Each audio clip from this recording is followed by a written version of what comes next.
కర్కాటక రాశి. ఈ రాశి వారికి రోజు ఫలితాలు అనుకూలంగా ఉన్నాయి. బంధువుల యొక్క సహకారం తగ్గుతూ ఉంటుంది. కుటుంబ సభ్యుల మధ్యన ప్రేమ అభిమానాలు పెరుగుతాయి. మిత్రుల ద్వారా ఆర్థిక సహాయము అందుతూ ఉంటుంది.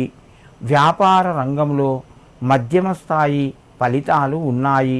గ్రహాల యొక్క అనుకూలత కొంత పెరుగుతూ ఉంటుంది. కర్కాటక రాశివారు ఈరోజు శ్రీరామ దూతాయ నమః అని చెప్పి 9 సార్లు చదువుకొని నమస్కరించి మీ పనులు ప్రారంభించండి. మీకు మరింత శుభయోగం కలుగుతూ ఉంటుంది. సింహరాశి.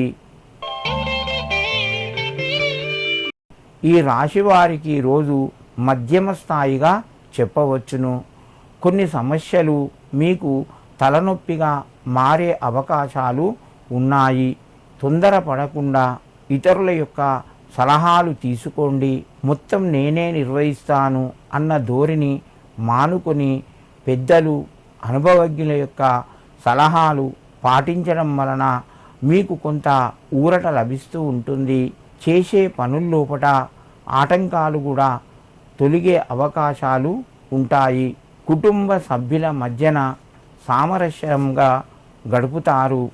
పిల్లలతోని ఆనందాన్ని పొందుతారు.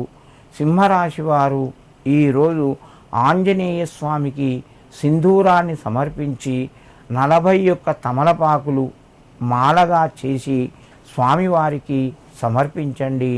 మీకు మరింత శుభయోగం కలుగుతూ ఉంటుంది. శని దోషాలు తొలగిపోతాయి. కన్యారాశి.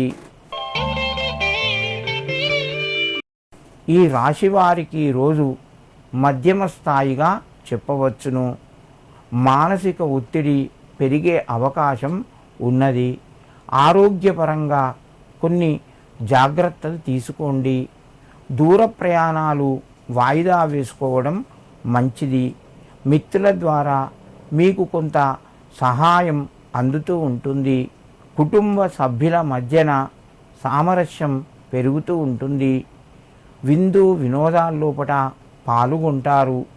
కన్యారాశి వారు ఈరోజు హనుమత్ చాలీసా చదువుకొని నమస్కరించి మీ పనులు ప్రారంభించండి. మీకు మరింత శుభయోగం కలుగుతూ ఉంటుంది.